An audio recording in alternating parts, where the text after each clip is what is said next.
ရေကန်ဆက်မှာနိုးလာတဲ့အခါပတ်ဝန်းကျင်ကိုသူစိမ့်ဆန်တယ်လို့ခန်းစားရတဲ့သူတယောက်ရှိပါတယ်။သူဟာစကူတာစီးပြီးသွားနေတော့လျှောကျလာတဲ့ vending machine တစ်လုံးနဲ့တိုက်မိပြီးတည်သွားခဲ့တာကိုရုတ်တရက်သတိရလိုက်ပါတယ်။အသက်ရှင်နေသေးတယ်ဆိုတာကိုသူအံ့ဩခဲ့ရပေမဲ့မကြခင်မှာပဲကိုမလှုပ်ရှားနိုင်တော့တာကိုသိလိုက်ရပါတယ်။သူ့ရဲ့အတန်ကနေဖောက်တယ်တွေကိုသူ့ကိုအသုံးပြုဖို့ဖိတ်ခေါ်နေတာကိုကြားလိုက်ရတဲ့အခါသူဟာ vending machine အဖြစ်ပြန်လည်မွေးဖွားလာတာကိုသဘောပေါက်သွားပါတယ်။ vending machine တွေကိုအရန်နဲ့တတ်သူတယောက်ဖြစ်လို့သူ့ဘဝတစ်ကိုသူအံ့ဩစရာကောင်းလောက်ပျော်ရွှင်ခဲ့ပါတယ်။ဒါပေမဲ့သူ့ရဲ့ဒီပုံစံတစ်ကပြဿနာဖြစ်နိုင်တယ်လို့သူမကြခင်မှာပဲသိလာခဲ့ပါတယ်။ဖျားသခင်ကြောင့်သူဒီလိုအရာဖြစ်လာတာလားလို့သူတွေးမိခဲ့ပြီးလက်ခံဖို့ဆုံးဖြတ်လိုက်ပါတယ်။သူဟာအကျွေးစီထဲပါဝယ်ယူအားပေးတဲ့အတွက်ကျေးဇူးတင်ပါတယ်ဆိုတဲ့ San Vending Machine စကားတွေကိုပြောနိုင်ပါတယ်။သူဘာဒီလုံနိုင်သေးလဲဆိုတာကိုတွေးရင်သူ့ခန္ဓာကိုယ်အသစ်ကိုနားလည်အောင်ကြိုးစားခဲ့ပါတယ်။ရောင်းတဲ့ပစ္စည်းတွေကိုလည်းသူတွေးရှိခဲ့ပါတယ်။အဲ့ဒီမှာတောက်ရည်တန်းနဲ့ပြောင်းဖူးဟင်းချိုနှမျိုးပဲရှိပါတယ်။ပစ္စည်းတွေပြောင်းဖို့ point တွေတုံးရမယ်လို့အထန်တစ်ခုကပြောပြခဲ့ပြီးသူ့မှာ point 1000ရှိတာကိုသူတွေးရပါတယ်။ point တွေဟာငွေကနေပြောင်းလဲရရှိပြီးပစ္စည်းတွေဖြည့်သိမ်းဖို့ပြောင်းလဲဖို့ဒါမှမဟုတ်လှုပ်ဆောင်ချက်အသစ်တွေရဖို့အတွက်အသုံးပြုနိုင်ပါတယ်။ထပ်ပြီးစုံစမ်းကြည့်တော့ point တွေနဲ့ပစ္စည်းတွေကိုအပူချိန်အမျိုးမျိုးထားနိုင်တယ်။အေးခဲအစားအစာတွေကိုလည်းပြန်နှွေးနိုင်တယ်လို့သူသိလိုက်ပါလေ။သူ့မှာရှိတဲ့တခြားပစ္စည်းတွေကိုလည်းကြည့်တဲ့အခါ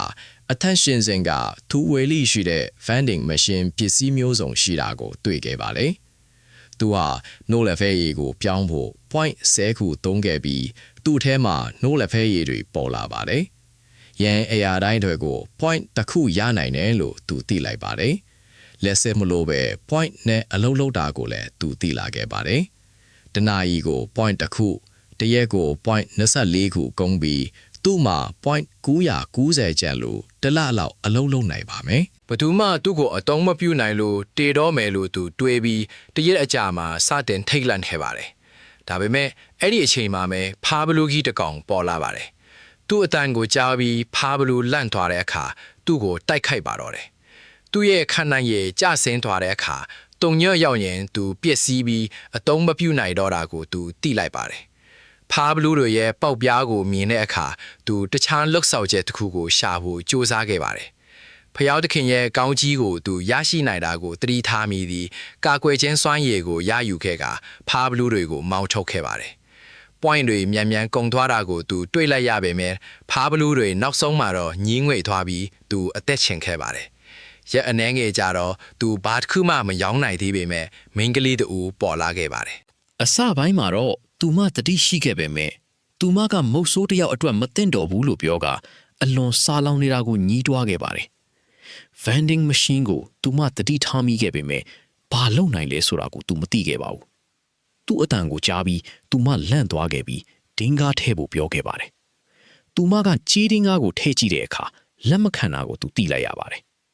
ဒင်းကားပြောင်းလဲတဲ့စွမ်းရည် coin conversion function ရဖို့ point 100နဲ့သင်ယူခဲ့ရပါတယ်။သူ့ဈေးနှုန်းတွေပြောင်းသွားပြီးသူမကစံပြားဒင်းကားတစ်ပြားကုန်မယ်ဆိုတာကိုသိလိုက်ရပါတယ်။သူမကဟင်းချိုကိုရွေးချယ်ပြီးအပူတိုက်ထားတာကိုသူအံ့ဩခဲ့ပါတယ်။ဟင်းချိုရတာရှိတာကိုသူမတွေ့ခဲ့ပါတယ်။သူအလုံးပျော်ရွှင်ခဲ့ပြီးသူမတခြားဘာပစ္စည်းတွေရှိလဲလို့တွေ့ခဲ့ပါတယ်။နိုးလက်ဖက်ရည်ကိုလည်းသူမနှစ်သက်ခဲ့ပြီး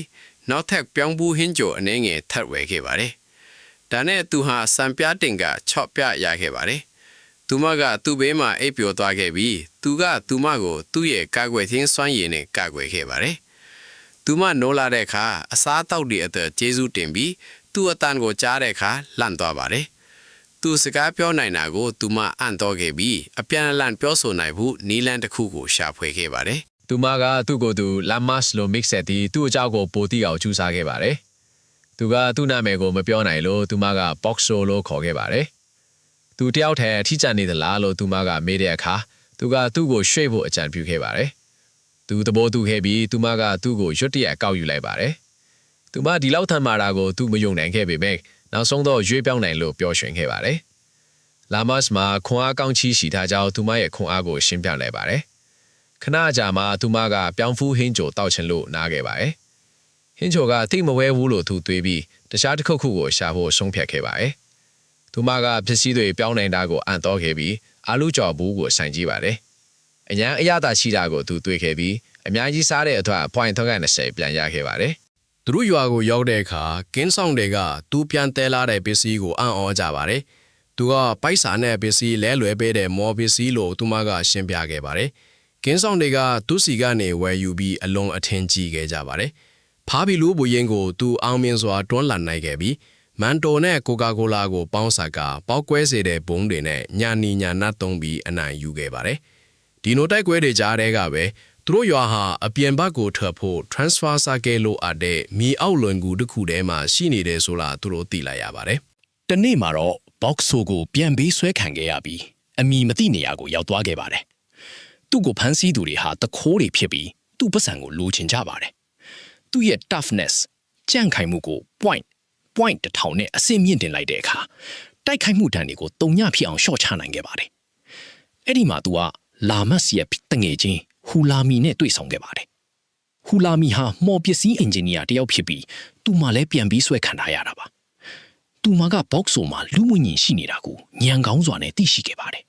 ဟူလာမီနဲ့ဘော့ဆိုဟာအတူတူထွက်ပြေးဖို့ကြိုးစားခဲ့ကြပါတယ်။နယ်သာလော့ရဲ့လူတွေကသူတို့စီရောက်လာတဲ့အခါဘော့ဆိုကသူ့ရဲ့ကာကွယ်ခြင်းစွမ်းရည်ကိုတုံးပြီးသူတို့နှစ်ယောက်ကိုကာကွယ်ခဲ့ပါတယ်။လေမရလိုအသက်ရှူရခက်ခဲလာတဲ့ဟူလာမီကိုကဲဖို့အတွက်ဘော့ဆိုဟာအောက်ဆီဂျင် vending machine အဖြစ်ပြောင်းလဲခဲ့ပါတယ်။ Landmass ကသူတို့ကိုလာကယ်တင်ခဲ့ပြီးသူတို့ဟာ Kelroy ရဲ့ Misfits အဖွဲ့နဲ့ Director Bayer ပါဝင်မိတ်ဆွေအသစ်များစွာနဲ့ပူးပေါင်းခဲ့ပါတယ်။ Misfits အဖွဲ့ရဲ့ show ဝတ်နေရာမှာကယ်ရိုင်းကသူ့သားကိုင်အကြောင်းကိုဖွင့်ထားခဲ့ပါတယ်။ကိုင်ဟာကျင်စာတစ်နေပြီးခန္ဓာကိုယ်ဟာဆွေးမြေ့ပျက်စီးနေပါတယ်။ကိုင်ဟာအနာပြောက်ကင်အောင်မကူတာနိုင်ခင်မှာပဲခရစ်စတယ်ကောင်းတလားထဲမှာအိတ်ဆက်နေခဲ့ပါတယ်။သူတို့မိသားစုရဲ့တခုတည်းသောစန္ဒာကကိုင်ရဲ့ကျင်စာကိုဖယ်ရှားဖို့ပါပဲ။ဒီထို့ကြောင့်ကယ်ရိုင်းဟာနေသားလော့နဲ့ပူပေါင်းဖို့ဆုံးဖြတ်ခဲ့ပါတယ်။ပေါင်းစွာနဲ့တငယ်ချင်းတွေကတော့ဒီအစည်းအဝေးကိုမထပေါ်တူခဲ့ကြပါဘူး ဘောက်ဆိုနဲ့အဖွဲ့ဟာ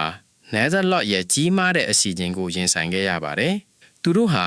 နယ်သာလော့ရဲ့တားကောင်ဖြစ်ခဲ့တဲ့ဝိညာဉ်ဘရင်ကိုအနိုင်ယူခဲ့ကြသည့်အဆုံးမရှိသောလမ်းကြောင်းထဲကိုရောက်ရှိခဲ့ပါတယ်။ Dungeon Master နဲ့တွေ့ဆုံပြီးတဲ့နောက်မှာသူတို့ရဲ့စန္ဒတွေကိုဖြည့်ဆည်းပေးနိုင်တယ်လို့သိခဲ့ရပါတယ်။ခါရဲ့ကျိန်စာကိုဖယ်ရှားပြီးဘောက်ဆိုကိုလူသားအဖြစ်ပြောင်းလဲပေးဖို့စန္ဒနှစ်ခုကို Dungeon Master ကဖြည့်ဆည်းပေးနိုင်ပါမယ်။ဒါပေမဲ့ဒီလိုလုပ်ရင် Dungeon ပြိုကျမယ်လို့သူတတိပေးခဲ့ပါတယ်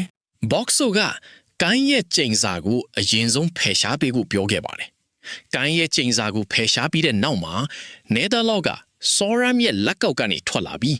Dungeon Master မြေအောက်လောင်ကူရဲ့တခင်ကိုထိုးဖောက်ခဲ့ပါတယ်နယ်သာလော့က Dungeon Master ရဲ့စွမ်းအားတွေကိုစုပ်ယူပြီး Dungeon ကိုဖျက်ဆီးဖို့ကြိုးစားခဲ့ပါတယ် Dungeon Master ကသူတို့ကို Clear Flow Lake Street ရေကြီးကန်လမ်းကြောင်းကိုပို့ပေးခဲ့ပါတယ်အားလုံးဘေးကင်းရာကိုရွှေ့ပြောင်းနိုင်ခဲ့ကြပေမဲ့ box ဆိုကတော့နောက်မှကြံရစ်ခဲ့ပါတယ် နတာလော့ကဘောက်ဆိုရဲ့ barrier ကိုဖျက်ဆီးဖို့ကယ်ရိုင်းကိုဖိအားပေးခဲ့ပါတယ်။ဘောက်ဆိုဟာသူ့ရဲ့ barrier ကိုသူ့ဘာသာဖယ်ရှားလိုက်ပြီးနတာလော့ရဲ့တိုက်ခိုက်မှုဒဏ်တွေကိုခံယူခဲ့ပါတယ်။သူဖျက်ဆီးသွားတာကိုသူငယ်ချင်းတွေကကြောက်ရွံ့စွာကြည့်နေခဲ့ကြပါတယ်။သို့သောနတာလော့ရဲ့ထွင်းချုံမှုလျော့ရဲလာတဲ့အခါကယ်ရိုင်းကဆောက်ရိုင်းကိုနိုးထစေပြီးအားလုံးကိုဒဏ်ကြံထဲကနေလှန်ပို့စေခဲ့ပါတယ် လာမတ်က box ဆိုကိုရှာဖွေဖို့အတွက်အရာအားလုံးကိုပေးဆက်ခဲ့ပြီးရှူလာမီက box ဆိုရဲ့ဝိညာဉ်ကိုရှာဖွေနိုင်တဲ့မှောပစ္စည်းတစ်ခုကိုတုံးခဲ့ပါတယ်အဲ့ဒီအခါအလင်းရောင်တစ်ခုက box ဆိုရှိရာကိုညွှန်ပြခဲ့ပါတယ်သူတို့ box ဆိုကိုရှာတွေ့ဖို့အတွက်နောက်ထပ်နည်းနည်းလေးပဲတူဖို့လိုပါတော့တယ်ဒီဇလိုင်းရဲ့အဆုံးသတ်မှာ box ဆိုရဲ့အနာဂတ်ဟာမရေမရာဖြစ်နေပါသေးတယ်